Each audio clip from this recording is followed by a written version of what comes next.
La véritable histoire de Jeanne d'Arc en 11 tableaux. Jeanne a 13 ans lorsque Sainte Marguerite et Sainte Catherine apparaissent à ses yeux. Puis les saintes disparaissent et Saint Michel apparaît à son tour pour lui ordonner d'être pieuse toute sa vie, de libérer le royaume de France de l'envahisseur et de conduire le dauphin sur le trône. Voici les parents de Jeanne. Ils sont d'une famille très modeste et aiment leur fille plus que tout. D'ailleurs, la voici. Et voici son oncle, qui lui demande de ne pas abandonner les siens et de rester au village. Déchirée entre son amour filial et son destin, Jeanne, appelée par les voix qui la guident et malgré les gesticulations de son riche parent, décide de partir défendre le pays.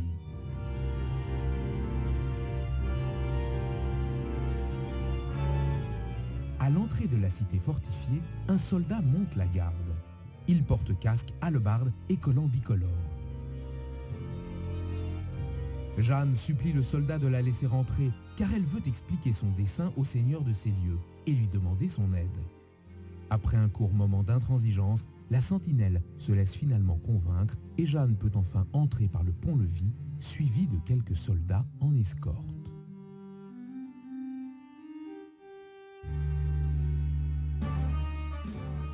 Dans son château, le sire Robert de Baudricourt, capitaine de Vaucouleurs, mène joyeuse vie.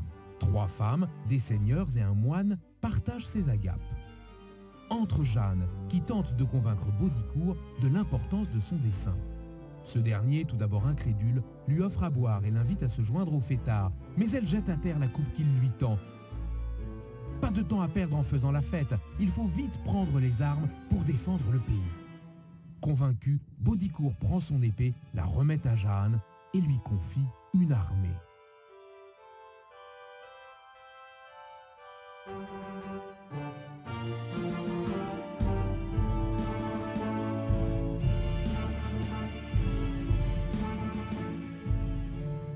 Orléans est enfin libéré des Anglais. Le glorieux défilé peut commencer sous les hurrahs et les bravos. Jeanne est désormais habillée en soldat sur son cheval caparaçonné. Elle porte une bannière blanche.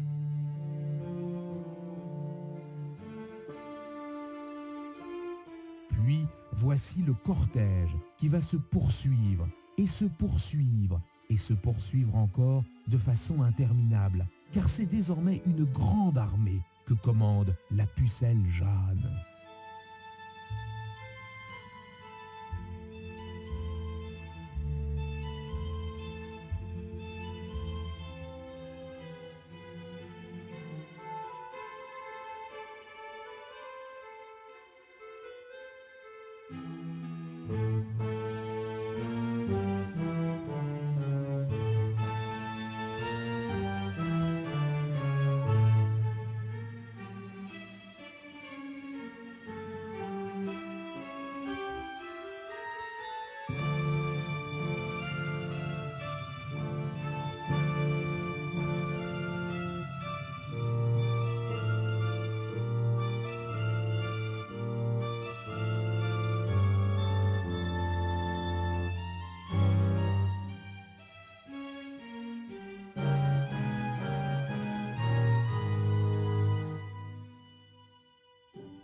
Le 17 juillet 1429, en la cathédrale de Reims, le roi Charles VII est sacré par l'archevêque Renaud de Chartres. Grâce aux appels de Jeanne, alors âgée de 17 ans, il libérera progressivement le nord de la France occupé par les Anglais.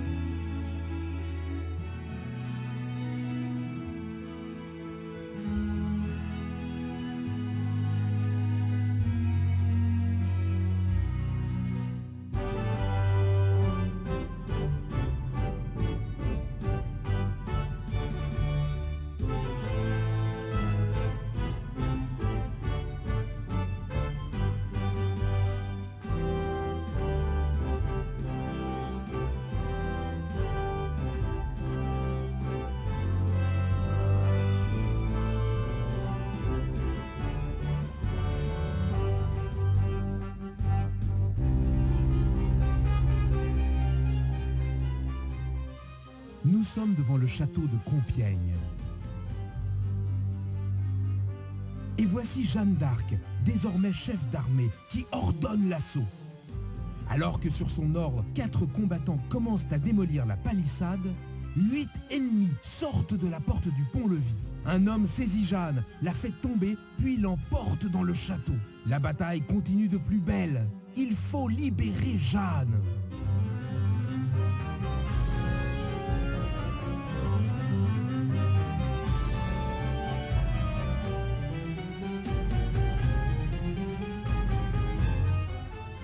Six de ses fidèles soldats tentent alors un assaut.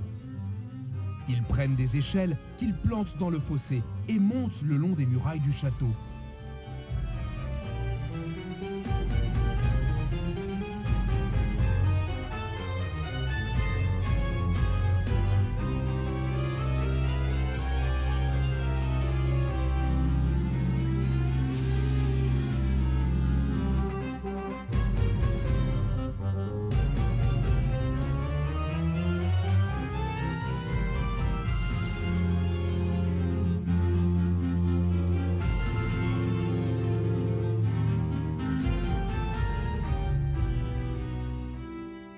Jeanne, prisonnière, est jetée dans le donjon du château de Philippe Auguste, où elle est enchaînée. Épuisée, elle s'est endormie.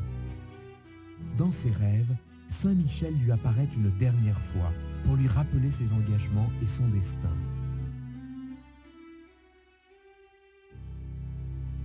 Puis, c'est au tour des deux saintes de venir illuminer les rêves de Jeanne la Pucelle.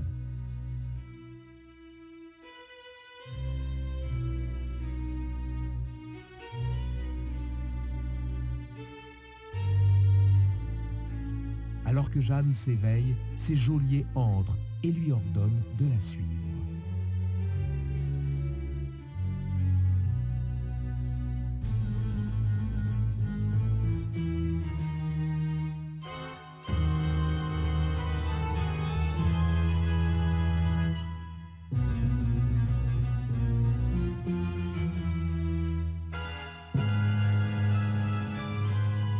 Cochon lit à Jeanne l'acte d'accusation. Jeanne est une bonne chrétienne, mais elle est accusée d'avoir porté des habits d'homme, d'avoir quitté ses parents sans qu'il lui ait donné congé et d'avoir suivi le jugement de Dieu plutôt que celui de l'Église. Les voix qui la guident seraient inspirées par le démon. Jeanne se défend, alors Cochon lui ordonne de signer une rétractation. Jeanne refuse, jetant la plume d'oie à terre et en appelle au ciel qui l'a toujours guidée vers la vérité et la justice. Sur l'amour ou la haine que Dieu porte aux Anglais, je n'en sais rien, mais je suis convaincu qu'ils seront boutés hors de France, excepté ceux qui mourront sur cette terre. Cochon, de dépit, tend le bras vers l'accusé et par ce geste, la condamne au bûcher.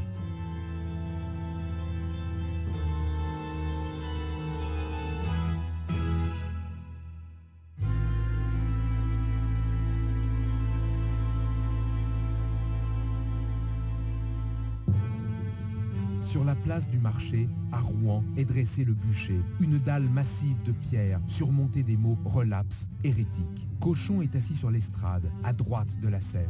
Jeanne marche vers son supplice. Elle monte au bûcher et est attachée au poteau.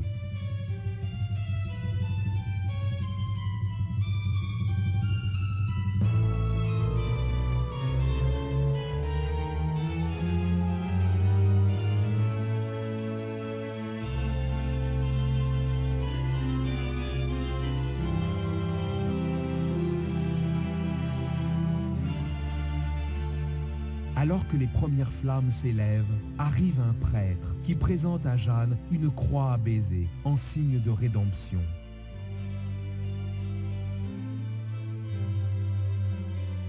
Enfin, un homme pose un fagot sur le bûcher, puis tombe, empoisonné par les fumées. Les soldats, consternés, montrent le ciel et se désolent. Nous avons brûlé une sainte.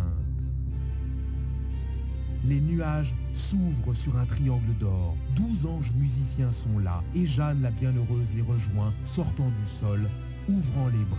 en signe de bénédiction.